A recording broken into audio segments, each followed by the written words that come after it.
Resellqueen. Hello, and I'm Nicole Flamer. How you doing out there? Guys, we just want to thank you so much for all the new listeners that we've been getting. If you ever have any comments, questions, you just want to talk to us, send us a quick note. We'll respond. Well, that's definitely. Yes, we just want to shout out some of our new listeners. Thanks to these nice analytics, we can kind of see a little location of where everybody is. Mm-hmm. So we want to say hello to Oakland, California. Oakland, thank you for listening. Yes, I got some family out there. I wonder if it's them. We want to say hello to Newark, New Jersey. Newark in the house. Yes. Then we have Corvallis, Oregon. I have no idea where that is, but thank you. Thank you. And we want to say a nice hello to Texas.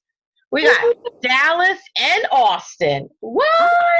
Moved to Austin, Texas. That's on my list of places to move. Yeah. Oh, really? That's right. You have some experience out there. Yeah, I've been to Austin before, actually, for a couple of days. Yep. Oh, wow. I've been here before too, so. But didn't get sites, but yeah. Actually, I'm going to be going that route when I go to the ASD show. Oh, okay. My connecting flights is at the Dallas-Fort Worth airport. Yeah, I can't remember if it's on my way back or on my way there. I think it's on my way back, so I'll get to experience. I think it's a 3-hour layover, so I'll actually have time to do stuff. There you go. Then we want to say hi to Indianapolis, Indiana. Okay. And I want to say hi to Denver, Colorado. Yeah. Oh, should we attempt this city in the Philippines? Yes. Okay, here we go. Sorry if I mess it up. Baguio, Cordia, or Cordia City in Baguio in the Philippines. Thanks for listening. And we want to also say hello to Japan. Now, we don't have any demographics on where you're located, but we just want to say thank you. Thank you for listening. If we ever talk about something that you want a little bit more information, contact us, especially those who think that we're only talking to people in the United States. You know, we definitely have listeners in Canada, Mexico. So we'll be happy to look things up for you or see if we know someone that could help you with some business things in your country. Yeah, we got exactly.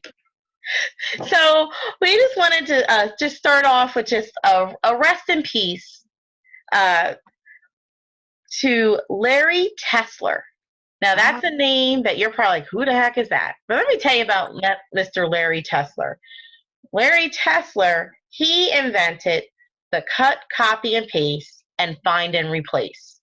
Okay. Something that you probably do every day. At least once, yeah. Okay. It's because of him, it's done easily. I can't tell you how many times I copy and paste. I copy and paste all day. Yes. All day I copy and paste. So he passed away this week. He was 74 years old. He worked at Xerox, and then he eventually went to Apple. And he also did some work for Amazon and Yahoo. Okay, that's what's up. Yeah, so he was 74. So he was obviously into computers before it was cool. Well, we thank him because he's made life easier. Honey, I didn't know who he was, but after I found out what he invented, I said, oh, thank you, Mr. Tesler. Rest in peace. Yes. Okay. So that kind of, we could kind of go in from that because, you know, doing stuff like computers, that takes a certain type of mindset, you know, certain type of interest level. And one thing that I was thinking about this week is, especially we're Entrepremommies and we talk about, you know, starting businesses, specifically if you're at home or you have kids or you want to do something part-time or you want to break away from the 9 to 5.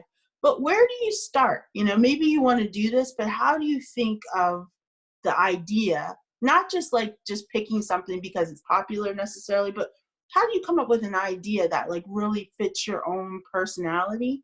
And how do you create value? Because even if you come up with an idea, you're going to knit sock warmers, leg warmers or something, crochet leg warmers. Is there any value in that? Are people really looking for that kind of thing? So I was thinking about when you are trying to find a business idea or something you want to start with things that you're passionate about, and then see if you can bridge over into how that passion can create value for someone else. So you got any thoughts on that, Tiff? Well, it's kind of funny you talk about that because I think you and I talked about this personally. My husband and I purchased a vending machine. Yeah. No, it needed a little bit of work, and my job was to try and find a place to put it in. Okay. So I was having a little bit of problem because everyone kind of already had one, but then talking with people, I figured out it's not that they really want a new vending machine. They just need a service that's going to come and supply the vending machine. Ooh, okay.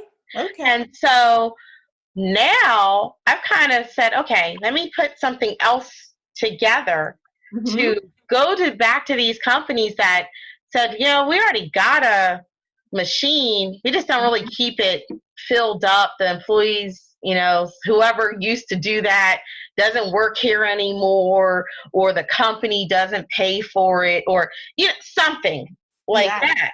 And in fact, there was a couple places that people that I kind of personally knew, just through every day, and they're like, we don't really need another machine. We just need to fill the one that we got. Okay. And so light bulb. Ding, ding, ding, ding. So I sat down with my husband. I said, well, we were already going to have to fill this machine. Now, so already cost. Exactly. Yeah.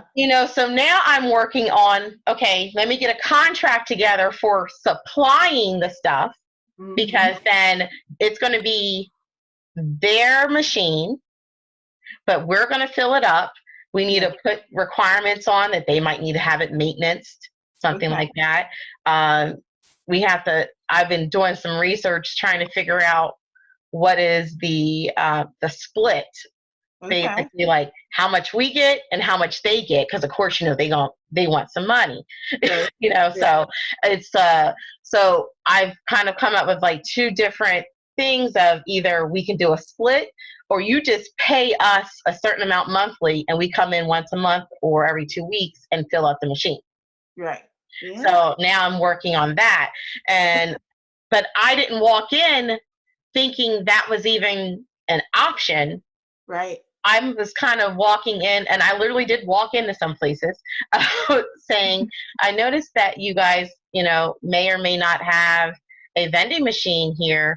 I'm offering our services to put our vending machine, but I do see that you have one, or, trying to find out what works, what doesn't work for their customers or their employees. Okay. And I'm finding that the soda machines are fine. Normally they can make an account, but even some of them don't even have an account with some really? places. Okay. Well, because I always thought with the soda machines, the Coke or Pepsi will give you the machine, but set up and fill it, Yes. Some of them have that set up. Okay. But there's also machines that don't have Coke or Pepsi technically on it. General machines. Okay. Right. And those seem to be the machines that aren't being kept up with as far as being supplied. So with that being the case, it's now okay, what can I do? Which I can understand why they're not really being supplied. It's essentially, for where I am locally, we only have one food store. Oh my goodness. Okay. So there's no way that a person's going to go to that place, buy the cans, go through that whole process and fill that up, because honestly, it's probably going to be too much money. Right. Right. And so I've already had a plan that we were going to use the club stores Yeah. to fill up our other places. So that's where I'm at now, of seeing if the club stores are the cheapest, or if we can set up an account somewhere. Yeah, with a food service distributor. Yeah. Exactly, because I mean, we're talking snacks, Yeah, yeah, chips, yeah, some chocolates, yeah, and sodas. yeah. I like Yeah. it. I like it. And But, I never would even have went that direction mm-hmm. in the beginning, but it brought, after listening to other companies' problems, I Right. decided to come up with a solution. Yeah. And see, that's where you found someplace, a pain point, and then you found a way where you could provide value. And that's like the basis of starting any small business. I mean, that's what we're talking about is, if you, I mean, you don't have to, I mean, sometimes we get involved in different businesses because it's like, oh, okay, well, I could do this or whatever, Oh, but I've done that. yeah, right. Well, me too, right. I could Yeah, do that. that's how I started with Amazon. Like, Yeah. Yeah. because it was more for curiosity of, Right. is this really true? Can I Was- really make some money off of this? And Yeah. then it went from, oh, I can do this, I could do this. Yeah. And it also, as my husband would say, it helped out my passion for shopping, because I had a purpose for my shopping. That's right. Well, you might as well, right? You might Right. as well. But it's a way to free yourself too. I mean, I think, I mean, part of the reason why I like having my own businesses is I like the freedom. I like not having to be tied down to one income stream, not being, have to go to work. If I get sick, I mean, just personally, I was in the hospital for 3 days, and one thing I didn't have to worry about was I didn't have to call off work. It's just, no, the other It proved that you were in the hospital. My kids, my parents took care of my kids, thank God. But, I didn't have to worry about, okay, I didn't know how long I was going to be in the hospital either. That was the other thing. So I didn't have to go to my boss and be like, I'm sick, and worry about losing, Pennsylvania is an at-will state. So I could be fired for anything. I could be fired just because they feel like firing me. You know what I mean? These are all things, stressors and anxieties I didn't have to think about because I didn't have to, I don't have a traditional job. So, and that's the freedom I like. And I think that's when you start your own business, and particularly if it starts to become profitable and popular and you're making real money and you're like able to support yourself, start with things that start with things that you can do. These are your passions. These are the things that you're going to be able to provide the most value to someone else because they're important to you. I mean, even if you're like creative, like if you're a writer or you're an artist, Yeah. the things that you put most of your personality into, your books, your paintings, your photographs, your videos, what have you, those things are going to resonate with other people. They're going to feel that passion, and then add value to it. And don't undersell yourself either. Don't think just because you're a novice or, this is your first whatever, your first book, your first painting, your first photos, whatever, that you have to sell them at a discount. You have value just in your creation of it. Yeah. So know that from the door, and don't let anybody tell you otherwise, because that's the other thing. People will be like, oh, especially if you're new at something, people will try to convince you that because you don't have experience or whatever, that doesn't have value. That's not true at all. Well, that kind of puts me in the mind frame of a couple shows ago when we talked about the curl smiler. Right. Mm-hmm. That's a natural hair product, and it was to a point where I guess back in January, she had people that were still owed orders from September. Oh my goodness. And she figured out that it came from her doing a sale for like $7. Right. Okay. I remember. Now, if she did a sale for $7, I've been watching her, and I see how she ships everything. She's shipping everything priority. I don't care if she make any money. That's going to kill your bottom line. Yeah. Oh my goodness. So I don't see how she's making any money. And I think and it's a nice size tub that, that she sends it out in. So it's not like you're getting a small amount and you'll be ordering it the next week. Right. No, that's going to last you like 30, 60 days maybe. At least like 30 days. It's according to, how much hair you have and how often you use it. But that's probably a good 2-month supply probably. Right. Yep. And that brought me to that mind frame of remembering what happened to her. Now, thankfully, she's kind of back up and running slowly but surely. Oh, that's good. Okay. Because she's been able to get people's orders out, and she has what it looks like she does is when she's ready, she opens up her website and will post, I can do so many orders.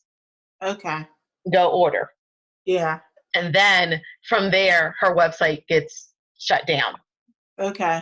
Oh, goodness. Yeah. I don't know if that's a good idea. However, I think it might be better just to put sold out on the product and say, join our mailing list so we can send you a message, let you know when it's available. Yeah. And what she might want to do if she's going to do like a $7 sale, the first 10 are $7. The first 5 are $7. You know what I mean? So she's still getting that momentum. Exactly. I'm a firm, like I used to be, because I sell a product too, where it's like when you get sold out and then you have to wait to resupply it. But what I do is I don't ever sell out even if I'm sold out.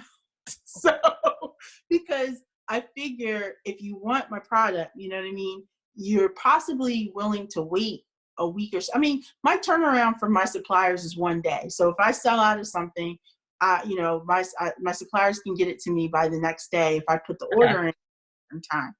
But so I'm like, well, if somebody orders something and I sell out of it, it's only going to take me, it's only 1 extra day, mailing day, you know what I mean, that it's going to cost me. And most people, you got to understand your customer too. Most people have how long am I willing to wait for something? Now, if I buy something from Amazon, if we get to the 2-week mark and I haven't gotten it, I'm like, oh, I must have ordered it from China. Didn't realize. Yes. But if it's the local person, when we get to the 2 weeks, I'm emailing like, hey, what's going on, But usually most people have like a 2-week window where they're willing to accept, unless they pay extra for shipping and then they want it in 2 days or 3 days. But but that's for Amazon. But if I'm doing like a mom and pop shop or something, I might do 3 weeks that I'll be willing to wait for my product to come before. Like, really? I think we've all learned that we don't know quite who's on the other end of the internet who we're buying from sometimes. So it's like, it could be somebody who's around the corner, or it could be somebody who's ocean away. So. Yeah, literally, because they disguise those things. I remember I ordered something and I was waiting for it. And I contacted them and they finally sent me like a tracking number. And I'm like, well, y'all could have did this a while ago. Right. I got the tracking number and it started with the L. Oh, no. Like China Post. Oh, and what made me mad is, and I know this probably sounds petty, but they said they were a Black-owned business. So I just expected that it was coming from the United States. Yeah, yeah. And I was like, really? I was hot. But it did show up. I put a disclaimer on my website. I say that some of our products are from distributors overseas and some of them are from local. Please inquire. And people will send me messages and be like, where's this shipping from? And, I'm like, oh, it's shipping from Texas or whatever, or it's shipping from China or something. But I do put a disclaimer on my website because when I first started drop shipping, majority of my products were coming from China. And I had one lady order something and she was like, oh, she ordered something like, what is that stuff? This stuff the kids like, the squishy that slime stuff. slime stuff, but the foam slime, she ordered Oh. and it didn't come in like a week. And so then she's like, oh, when's this coming? I thought it was going to be here in like a week. And I was like, oh, no, that's coming from China. Sorry. Sorry. Then after that, I said, I better put a disclaimer so people understand that they could be waiting a week or they could be waiting 3 weeks, you know? So I hate this time. The coronavirus and the Chinese New Year, they just really, you know. Yeah, it kind of messed things up. Like, I actually just yesterday, I was told by my supplier they're shipping. Coronavirus, because I know people are dying of it. You know what I mean? Right. Oh, I understand. Yeah. But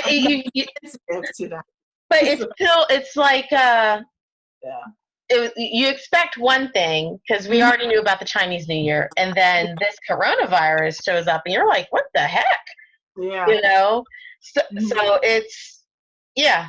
Well, for me, in fact, my supplier got to me yesterday and said, your items are shipping. So I was like, everything? Because, you know, so we shall see. So I'm giving them 2 weeks.